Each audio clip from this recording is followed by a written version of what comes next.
Hello students, welcome to AAA Bright Academy online channel for Jammu and Kashmir exams. Today we will continue the same topic, pronouns. I hope आपने last जो topic हमने किया था pronoun का जहाँ तक complete वहाँ तक सारा कुछ रिवाइज़ किया हो और आगे आप उसको लिंक भी कर पाएँ, क्योंकि जब तक आपको प्रोनाउन का बेस स्ट्रॉन्ग नहीं बनेगा आप क्वेश्चंस निकालने में आपको टेंशन होगा, है ना, प्रॉब्लम्स आएंगी। लेकिन जब आपको प्रोनाउंस का बेस समझ में आ जाएगा तो आपको टेंशन या प्रॉब्लम नहीं आएंगी। ठीक है, तो आज हम next part of the same topic pronoun करते हैं और जिसमें हमारे पास सबसे पहला सेक्शन है इनडेफिनिट प्रोनाउंस। देखिए, सबसे पहले मैं आपको मिलाती हूँ इनडेफिनिट वर्ड्स क्या हैं। ये डिफ़ाइन नहीं करते किसी को, एक सिंपल सी भाषा में समझाऊं, ये किसी ख़ास की बात नहीं करते, ये आम की बात करते हैं। अक्सर जो मैं एक टर्म यूज़ करती हूँ जैसे हम कहते हैं जना खना, तो दैट मीन्स इनडेफिनिट, है ना।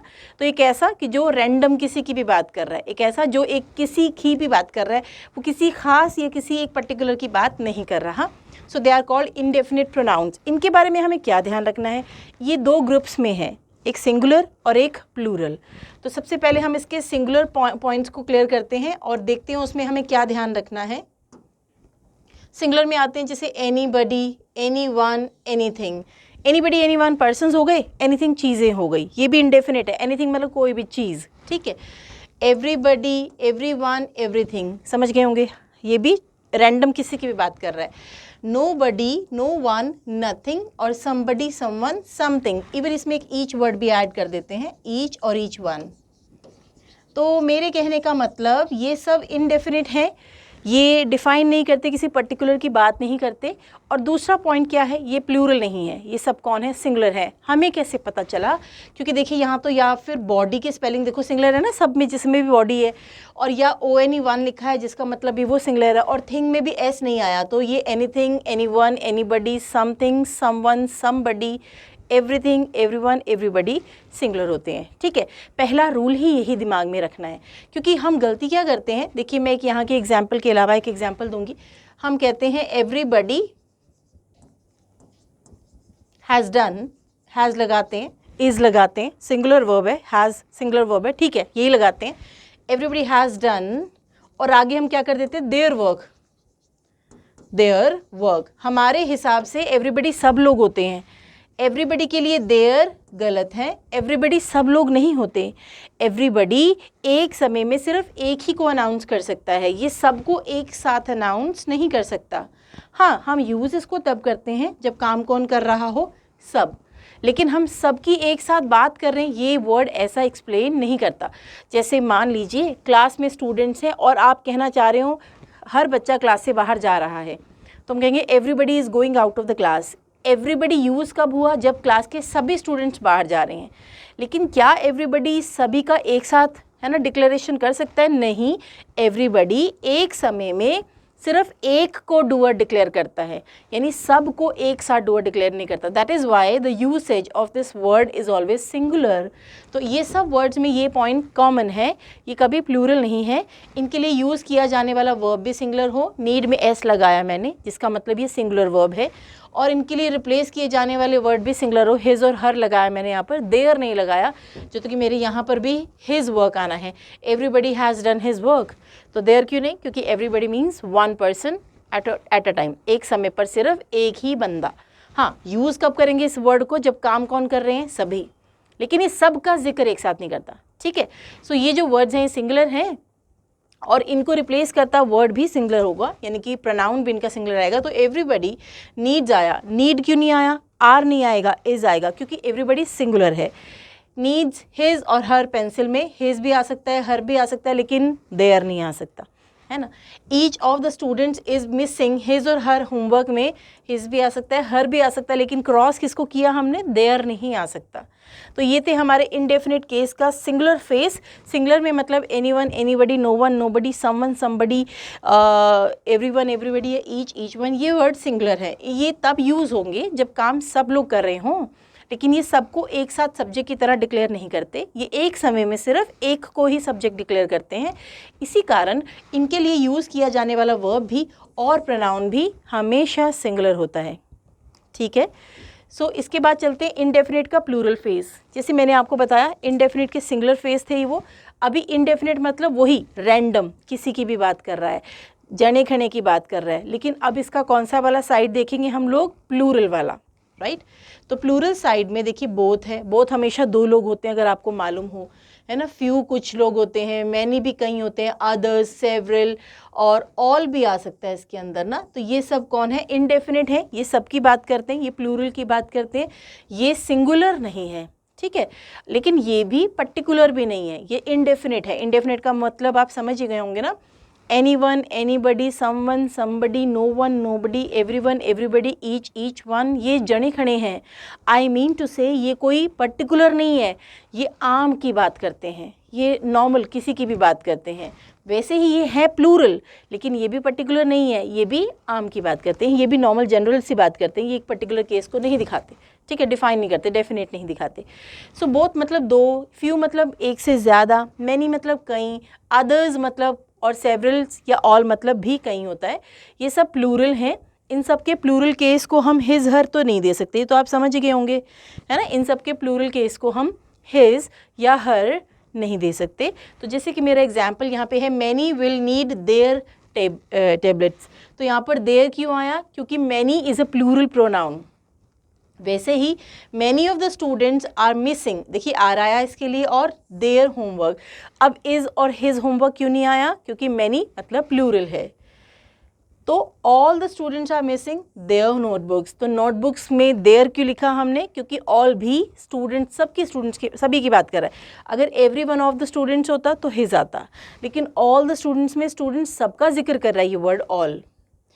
तो याद रहे that singular indefinite pronouns need take singular verb, while plural indefinite pronoun take plural verb। तो अगर हम verb की बात करें, दोनों का single plural verb भी accordingly change हो जाता है।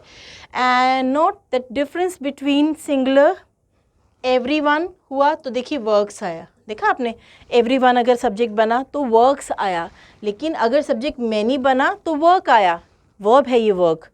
तो many work here, everyone works here, many are going, everyone is going, many have done, और everyone हुआ तो has done, ठीक है। तो ये थे हमारे indefinite cases, सिंगुलर और प्लूरल दो केसेस हैं। और मैं छोटा सा पिछला एक रिकैप कर देती हूँ फटाफट से आपके सामने, ताकि आपको कोई कन्फ्यूजन हो तो वो दूर हो जाए। तो ये है हमारा इंडेफिनेट केस का पहला साइड जो हमने कवर किया, कि जब भी इंडेफिनेट केसेस होते हैं वो जने खने या रैंडम की बात करते हैं, वो किसी पर्टिकुलर की बात नहीं करते। इसको हम दो ग्रुप्स में डिवाइड कर सकते हैं। First group is of singular family. Singular family में anyone, anybody, anything, no one, nobody, nothing, someone, somebody, something, everyone, everybody, everything, each one, they are singular words. तो इनके सिंगुलर केस को हम verb भी देखो, नीड्स यानी कि singular verb, is यानी कि सिंगुलर वर्ब दे रहे हैं, और जो इनको रिप्लेस कर रहा है ना वर्ड हिज या हर, वो हो सकता है लेकिन देयर नहीं हो सकता। सेम एज हमारे पास इंडेफिनिट केस का प्लूरल फेस भी है। इंडेफिनिट प्रोनाउन में प्लूरल फेस क्या कहता है कि प्लूरल होने की वजह से इसका वर्ब भी और इसका प्रोनाउन भी, देख सकते हैं आप, मैनी के लिए देयर यूज़ हो रहा है, मैनी ऑल के लिए आर वर्ब यूज़ हो रहा है, इज़ क्यों नहीं हो रहा, क्योंकि ये सब कौन है, प्लूरल केसेस हैं। और याद रहे कि मैनी, सम, फ्यू, सेवरल, ऑल, यह प्लूरल केसेस हैं, इनकी वर्ब भी और इनके प्रोनाउंस रिप्लेसमेंट भी प्लूरल ही होने चाहिए, राइट। आई होप ये दोनों ही पॉइंट्स आपको प्रोनाउन के वेरी इंपॉर्टेंट पॉइंट्स ये समझ में आ गए हों। अब हम चलते हैं अपने नेक्स्ट पॉइंट पर, that is called relative pronouns. First of all let me tell you the meaning of this family. सबसे पहले मैं आपको इस फैमिली का मीनिंग समझाऊँ। जैसे आपने बोला Ram is my best friend, और आपने लाइन को फुल स्टॉप लगा दिया, है ना, पहला लाइन है Ram is my best friend और फुल स्टॉप लगा दिया। अब सेकेंड लाइन में ये राम ही है, सुजाता होती फर्स्ट लाइन में, नेम ऑफ फीमेल पर्सन, तो सेकेंड लाइन में सुजाता शी है। तो मेरे कहने का मतलब कि एक पर्सनल प्रोनाउन क्या है, ही, शी वगैरह क्या होते हैं, ये फर्स्ट लाइन के कंप्लीट हो जाने पर सेकेंड लाइन ऑनवर्ड्स लाइन में दिखते हैं एक नेम की जगह। यानी पहली लाइन राम और दूसरी लाइन ही से, पहली लाइन सुजाता तो दूसरी लाइन शी से, this is personal pronoun. But relative pronoun कौन है, रिलेटिव प्रोनाउन दूसरी लाइन में नहीं, सेम लाइन में, जैसे कि राम इज द बॉय। अब आप देख सकते हैं फुल स्टॉप करने से पहले ही मैं इस बॉय या राम को रिपीट करना चाह रही हूँ लाइन में, मैं इस बॉय या राम की रिपीटेशन या इसको रिप्लेसमेंट देना चाह रही हूँ। तो Ram is the boy who plays well, अब लास्ट में क्वेश्चन मार्क क्यों नहीं लगा पा रही मैं, क्योंकि ये हु सवाल नहीं पूछ रहा। राम इज़ द बॉय में इस बॉय के बारे में ये दूसरी बात बता रहा है, तो ये बॉय को रिप्लेस कर रहा है। ये बॉय के लिए यूज़ किया गया रिलेटिव प्रोनाउन है। यहाँ ही क्यों नहीं लिखा जा सकता, क्योंकि लाइन दूसरी नहीं है, सेम लाइन में है ना। सेम लाइन में हम इस बॉय को रिप्लेस कर रहे हैं by taking a relative pronoun. I hope meaning समझ में आ गया हो। ही, शी, इट या दे पर्सनल प्रोनाउंस कब आते हैं, पहली लाइन के फुल स्टॉप हो जाने के बाद। तो Ram is a good boy, he है ना, फुल स्टॉप के बाद he goes to school with me, he plays with me, his father, his mother and all. He replace कर रहा है सेकेंड लाइन ऑनवर्ड्स। लेकिन अगर हम सेम लाइन में एक नेम को रिलेट करते हुए दूसरी बात, उसी नाम से जुड़ी दूसरी बात बताना चाह रहे हैं, है ना, सेम लाइन में एक नेम को रिलेट करते हुए दूसरी बात बताना चाह रहे हैं, we use a relative pronoun over there. वहाँ पर हम रिलेटिव प्रोनाउन को यूज़ करते हैं।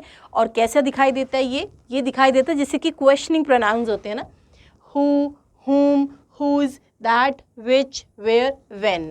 These are the words जो रिलेट करते हैं अपनी अपनी सिचुएशन के हिसाब से आकर लाइन में। सबसे पहले देखेंगे use of who.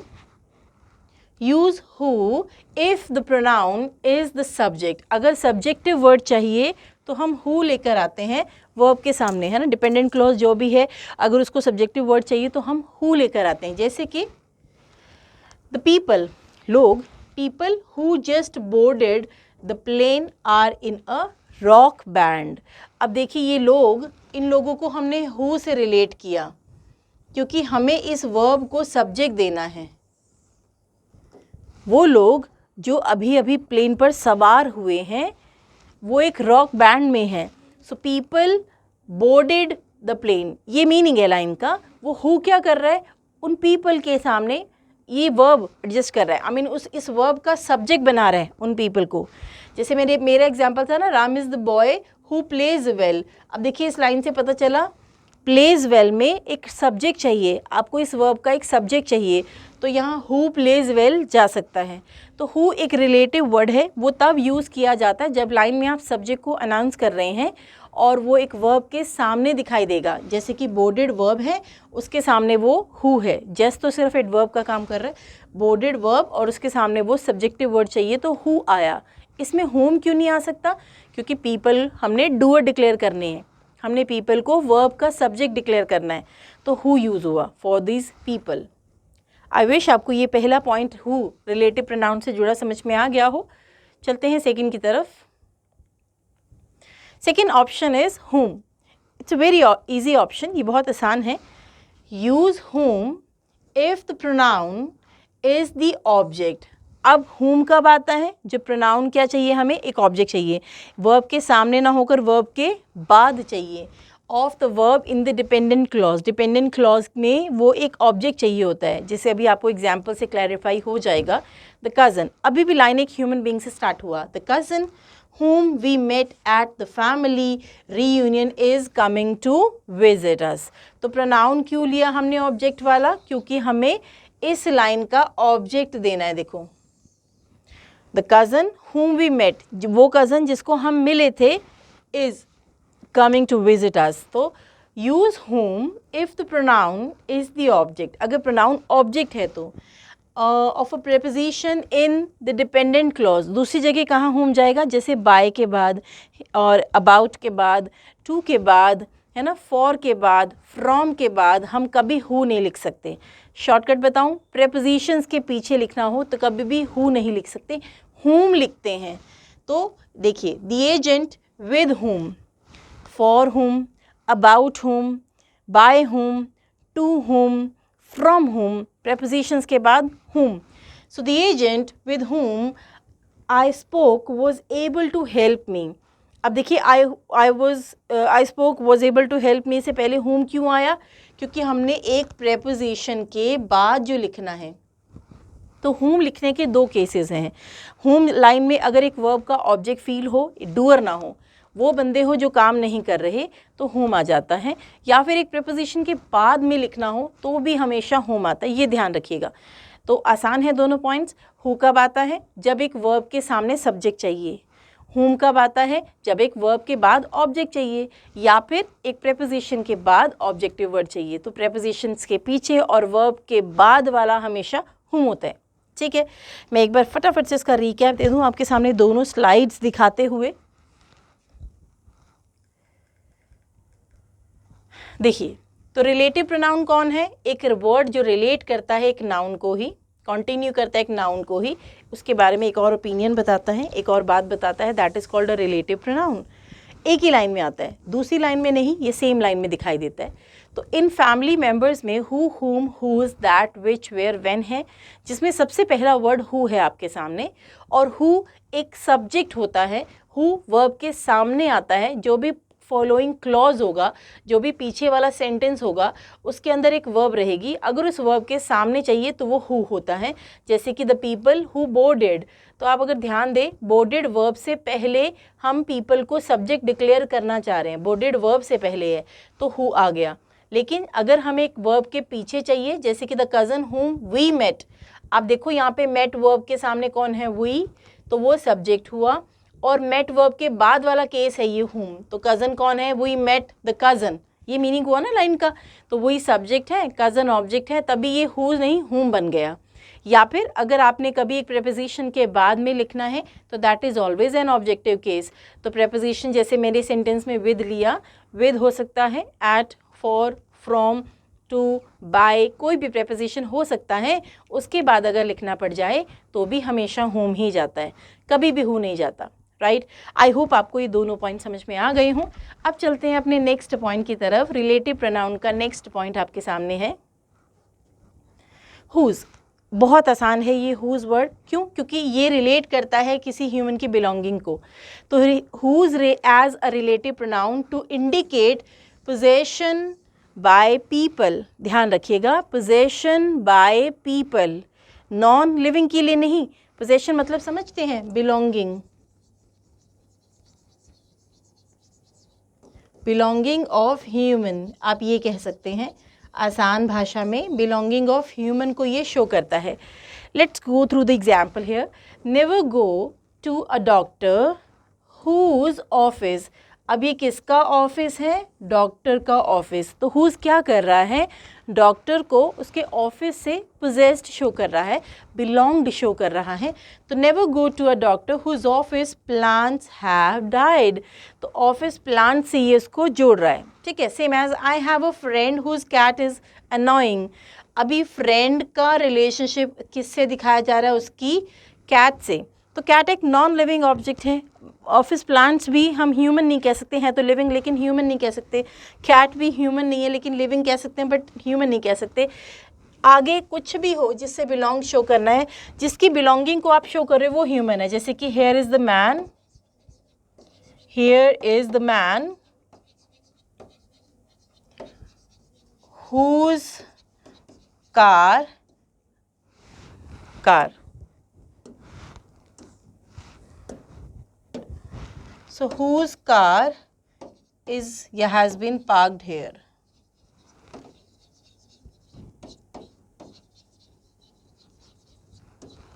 This is the line. In this line we are given, here is a man, description is about man. इस मैन का इसकी कार से रिलेशनशिप दिखाने के लिए we have used the word whose here. Car non living है, कोई problem नहीं। कैट एनिमल है, कोई प्रॉब्लम नहीं। प्लांट्स लिविंग है लेकिन ह्यूमन बीइंग नहीं है, कोई प्रॉब्लम नहीं। इन तीनों से रिलेशनशिप कैसे दिखा पा रहा है ये हुज? क्योंकि हुज ह्यूमन की रिलेशनशिप को दिखाता है, डॉक्टर की रिलेशनशिप, फ्रेंड की रिलेशनशिप और मैन की रिलेशनशिप। तो whose belonging of human show करता है। तो बहुत सिंपल है, who subject to the verb है, whom object to the verb है, और प्रेपोजिशन के बाद भी हुम है। प्लस हुज कौन है? Belonging of a human being. जैसे यहाँ किसकी किसकी बिलोंगिंग को शो कर रहा है? डॉक्टर की बिलोंगिंग को, फ्रेंड की बिलोंगिंग को और मैन की बिलोंगिंग को शो कर रहा है। आगे जो बिलोंग्ड आइटम्स हैं दे कैन बी लिविंग और नॉन लिविंग, दोनों हो सकते हैं। जैसे कि here this is the boy whose father is a famous writer. तो हुज कौन है? बॉय का रिलेशनशिप फादर यानी कि अनदर ह्यूमन से दिखा रहा है, तो वो बिल्कुल वैलिड है। तो रिलेशन ऑफ ह्यूमन को शो करता है ये word whose, belonging of human को शो करता है ये वर्ड हुज, है ना। अब चलते हैं इसके नेक्स्ट पार्ट पर। सो नेक्स्ट पार्ट में वी हैव विच जो है वो अक्सर नॉन लिविंग की बात करता है, विच जो है नॉन लिविंग यानी बेजान चीज़ों के लिए यूज़ होता है। सो विच ये इज़ यूज्ड फॉर एनिमल्स, देखिएगा, इन जनरल, और थिंग्स, या तो एनिमल्स या चीज़ों के लिए यूज़ होता है, नॉन लिविंग के लिए यूज़ होता है। तो एग्जाम्पल गो थ्रू करते हैं। Margaret visited the park with her dog which likes to chase squirrels. अब आप जानते हो विच कौन है, ये डॉग को रिलेट कर रहा है, एक एनिमल को रिलेट कर रहा है, तो फाइन है, बिल्कुल ठीक है। तो विच ह्यूमंस की नहीं बात कर सकता, लेकिन विच एनिमल्स की बात कर सकता है, विच नॉन लिविंग्स की बात कर सकता है। देखिए जैसे कि Jason bought the top hybrid car, which कौन है यहाँ पर, देखिएगा, car, which will help him save on gas. तो मेरे कहने का मतलब विच जो है वो कार के लिए, डॉग के लिए, यानी कि एनिमल और नॉन लिविंग के लिए जा पा रहा है, लेकिन विच ह्यूमन बींग्स को कभी भी रिलेट नहीं कर सकता। सो अभी हमने देखा हु कौन है, सब्जेक्ट टू द वर्ब, है ना, हु कौन है, सब्जेक्ट टू द वर्ब, हुम कौन है, ऑब्जेक्ट टू द वर्ब, और प्रेपोजिशन के बाद भी हुम है। हुज कौन है, बिलोंगिंग ऑफ ह्यूमन बींग, और विच कौन है, नॉन लिविंग है या फिर वो एक एनिमल है। नेक्स्ट पर चलते हैं, दैट, यूज़ ऑफ दैट को थोड़ा ध्यान से कीजिएगा, सबसे ज़्यादा ट्रिकी यही फैमिली है, इसमें सबसे ज़्यादा क्वेश्चंस आते हैं, तो आप थोड़ा सा इसके ऊपर केयरफुल रहिएगा। तो दैट को यूज़ करना सीखते हैं। अभी हमने देखा ना उस सीक्वेंस में दैट भी था। सबसे पहले दैट हमेशा सुपरलेटिव डिग्री के बाद आता है, जैसे कि Sudhir is the most hard working boy that, इस बॉय को हमने हु क्यों नहीं दिया, इसको दैट क्यों दिया, क्योंकि Sudhir is the most hard working boy, he is one of those smartest persons that. क्यों आया, क्योंकि हम स्मार्टेस्ट यानी सुपरलेटिव डिग्री के साथ में जो भी नाउन हो उस नाउन को हु नहीं दे सकते। दैट प्लेड वेल, अब देखिए प्लेड वेल है लेकिन हु क्यों नहीं है, क्योंकि the most hard working boy है, तो बॉय के सामने सुपरलेटिव डिग्री है, तो इसको हम हमेशा दैट से रिलेट करेंगे। अगला, हु और दैट दोनों आ सकता है जब ऑल किसकी बात करें, पर्सन की। फिर बता रही हूँ, हु और दैट दोनों रिप्लेस कर सकता है जब ऑल आए लाइन में, लेकिन वो पर्सन्स की बात करे, जैसे कि all who are interested to do this work can start now. अभी हम यहाँ मान रहे हैं ना पर्सन होगा, डूअर हैं ये, पर्सन होंगे, इसको हम ऐसे भी लिख सकते हैं, all that are interested to do this work can start now. तो ऑल यहाँ ह्यूमंस की बात कर रहा है, इसीलिए ऑल को हम दैट दे दें चाहे हु दे दें, दोनों वैलिड हैं। लेकिन अगर ऑल चीज़ों की बात करें, है ना, अगर ऑल चीज़ों की बात करें तो सिर्फ यहाँ दैट ही आ सकता है। All that glitters is not gold, यहाँ पर ऑल के लिए हु क्यों नहीं आया, क्योंकि ये नॉन लिविंग की बात कर रहा है, ह्यूमंस की बात नहीं कर रहा, तो यहाँ दैट आ सकता है। That for all uncountable cases में, अगर एक अनकाउंटेबल नाउन है, क्वांटिटी का नाम है, तो भी हम दैट लेते हैं ऑल के लिए। All the money, money uncountable होता है, आप ध्यान रखिएगा। All the money, all the water, all the sugar, तो शुगर, मनी, वाटर को ऑल के साथ यूज़ करने पर that I gave her has been spent. So that के हमने 4 पॉइंट्स लर्न किए। पहला, सुपरलेटिव डिग्री के साथ में जो नाउन है, जैसे कि हमारी फर्स्ट एग्जांपल में बॉय, बॉय हु नहीं है, बॉय दैट हो जाएगा क्योंकि सुपरलेटिव डिग्री इज देयर। दूसरा, ऑल के साथ इसके 3 फेसेस हैं, पहला ह्यूमन बीइंग, दूसरा थिंग्स, तीसरा अनकाउंटेबल। तो ह्यूमंस को तो हम हु और दैट दोनों दे सकते हैं, लेकिन बाकी सबको आप क्या दे सकते हो, सिर्फ दैट, यानी कि all the water that, all the sugar that, all the money that, और all the items, all the pens, all the markers, तो वो हमेशा दैट है क्योंकि वो चीज़ें हैं। तो ऑल अगर चीज़ें या अनकाउंटेबल नाउन के साथ है तो 100% दैट है। ऑल अगर ह्यूमंस के साथ में है तो दैट भी है, आ सकता है, वैलिड है, और ये लाइन में तो हु भी आ सकता है। मैं फटाफट से इस पूरे पॉइंट्स का हुज और दैट का रिकैप कर देती हूँ आपके सामने। तो चलते हैं अपने प्रीवियस पार्ट पर। देखिए, हुज जो है, whose belonging of human being show करता है, पोजेशन या बिलोंगिंग शो करता है ऑफ ह्यूमन। तो यहाँ डॉक्टर, फ्रेंड या मैन की बिलोंगिंग को शो किया जा रहा है by taking this relative pronoun whose, sorry. तो देखिए, मैन, फ्रेंड और डॉक्टर तीनों ह्यूमन बींग्स हैं। आगे इनकी बात ऑफिस प्लांट्स है, कैट है, कार है, लिविंग है, नॉन लिविंग है, लेकिन हुज क्यों है, क्योंकि मैन की, फ्रेंड की या डॉक्टर की बिलोंगिंग को ये शो कर रहा है। ठीक है। साथ ही हमने किया विच का यूसेज, विच हम चीज़ों के लिए या फिर एनिमल्स के लिए यूज़ करते हैं।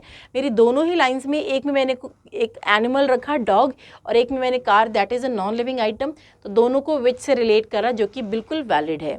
ठीक है, अब चलते हैं नेक्स्ट की तरफ। नेक्स्ट में हमने सीखा दैट। दैट जो है सबसे ज़्यादा कंफ्यूजिंग पार्ट है, तो आप थोड़ा दैट को लेकर केयरफुल रहिएगा। दैट देखिए सुपरलेटिव डिग्री जहाँ पे भी होगी, जैसे बॉय के सामने सुपरलेटिव डिग्री क्या है, मोस्ट हार्ड वर्किंग, तो यहाँ पे हु नहीं आया, यहाँ पे दैट आया। जैसे मैं इसका एक और एग्जाम्पल भी आपको दे दूँ, एक और एग्जाम्पल देखते हैं, वो आपको और क्लैरिटी करे। जैसे कि ही is one of the smartest persons, आगे हु क्यों नहीं जाएगा, क्योंकि ये स्मार्टेस्ट सुपरलेटिव डिग्री है ना। That works here, that work here, he is one of the smartest person that work hair.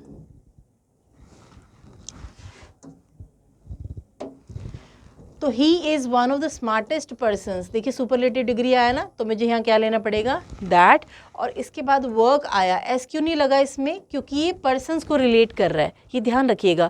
That हो, हु विच हो, ये किसको रिलेट करता है, इनसे पहले जो भी लिखा होता है ना उसी को ही कंटिन्यू कर रहा होता है, उसी के बारे में बात बता रहा होता है। तो यहाँ मैंने ही के बारे में नहीं बताया, यह है ही, मतलब यह है उन स्मार्टेस्ट पर्सन्स में से एक है, जो स्मार्टेस्ट पर्सन्स यहाँ काम करते हैं। तो ये सब की बात कर रहा है, जो दैट है वो सिर्फ ही की बात नहीं कर रहा है, वो स्मार्टेस्ट पर्सन्स की बात कर रहा है। तो तभी उसने वर्क फर्स्ट फॉर्म लिया, एस के बिना लिया, क्योंकि एस लगाने पर वो प्लूरल हो जाएगी वर्ब।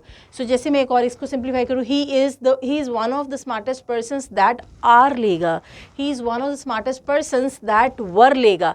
क्यों प्लूरल वर्ब ले रहा है, क्योंकि ये स्मार्टेस्ट पर्सन्स की बात कर रहा है, यानी कि एक प्लूरल मैसेज की बात कर रहा है। ठीक है, तो दैट का पहला यूसेज देखा हमने कि दैट सुपरलेटिव डिग्री के साथ में यूज़ किए गए नाउन के लिए यूज़ होगा।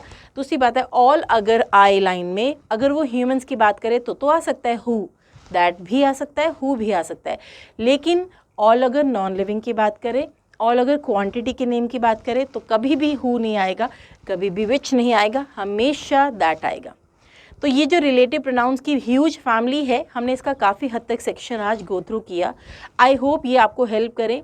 तो इनडेफिनेट प्रोनाउंस और रिलेटिव प्रोनाउंस, ये दो मेंबर्स आज हमने पूरे कवर किए हैं। तो ये सब का आप रिकैप कीजिएगा। नेक्स्ट में हम प्रोनाउंस का टॉपिक कंप्लीट करेंगे और वो वीडियो आपको टॉपिक कंप्लीट करवाएगी, और उसके बाद आप कोई भी बुक से एक्सरसाइज कर लेना, आपको बहुत आसान लगेगा। हाँ, ध्यान से सुना ज़रूर होना चाहिए, सारे पॉइंट्स याद भी तब होंगे जब आप सुन के इनको अप्लाई करेंगे। तो एक्सरसाइज ज़रूर कीजिएगा, उसी से आपकी प्रैक्टिस होगी, उसी से आपके अंदर परफेक्शन आएगी, उसी से आप एक मिसलेनियस होता है ना, जैसे पेपर में सभी टॉपिक से रिलेटेड पॉइंट्स आते हैं, तो वो तभी आप सॉल्व कर पाओगे जब आप पहले प्रोनाउन, नाउन, वर्ब, ये सब टॉपिक्स इंडिविजुअली सॉल्व करना सीख जाएंगे। ठीक है, सो आज के लिए हम इतना ही करते हैं। आज इनको रिकैप कीजिएगा और रिवाइज कीजिएगा अच्छे से। नेक्स्ट वीडियो में इसको हम टॉपिक को कंप्लीट करेंगे और आप उसके बाद कर पाएंगे कोई भी एक्सरसाइज कहीं से भी, लेकिन प्रोनाउंस की exercise, right. So that is all for today. Will meet in our next video. Thank you and have a wonderful day.